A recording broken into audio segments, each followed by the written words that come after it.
Et bonjour, Moutassem, amour avec vous, bienvenue à ce nouvel épisode. Cet épisode est le premier d'une série appelée Paroles de sagesse. Et dans cette série, je partage avec vous les extraits des paroles de certains auteurs, enseignants, maîtres spirituels. Ce sont des paroles qui m'ont interpellé, qui m'ont fait réfléchir, que j'ai aimé et que j'aimerais partager avec vous. Ce que je ferai, c'est que tout d'abord, je vous présenterai l'auteur de ces paroles. Ensuite, je partagerai avec vous mes impressions, mes ressentis par rapport au texte qu'on va découvrir. Et après, je vous demanderai de participer en notant vos propres ressentis, votre propre interprétation. Cela permettra de nourrir la discussion et de profiter pleinement de ces paroles de sagesse.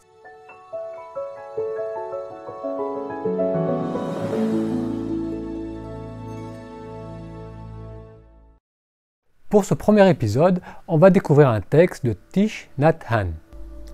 Thich Nhat Hanh est un moine bouddhiste qui vient du Vietnam. Il est l'une des figures les plus emblématiques du bouddhisme en Occident. C'est un pacifiste militant.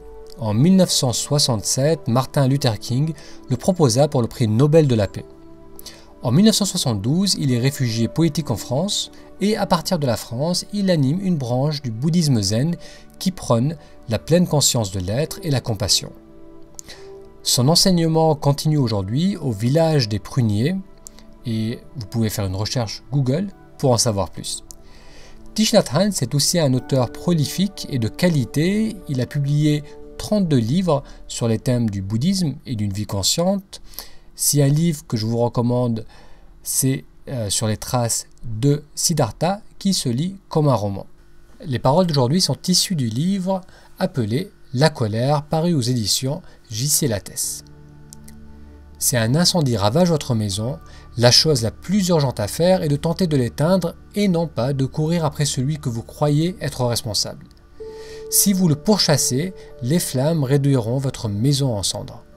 Il ne serait pas sage d'agir ainsi. Vous devez absolument tout faire pour l'éteindre.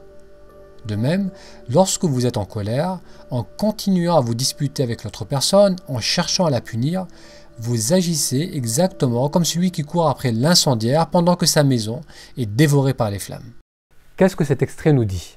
C'est que la colère, même si elle peut avoir une cause externe, la colère c'est avant tout un sentiment subjectif que l'on vit en soi. Chercher à gérer cette colère en adressant les causes externes ne va généralement pas marcher.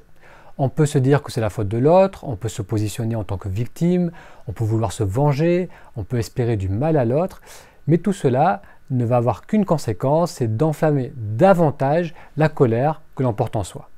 Une réponse plus sage sera donc de faire en sorte de se calmer intérieurement, parce que la colère, ça nous consume, ça nous coupe de la réalité, et la priorité, c'est de calmer ce trop-plein émotionnel.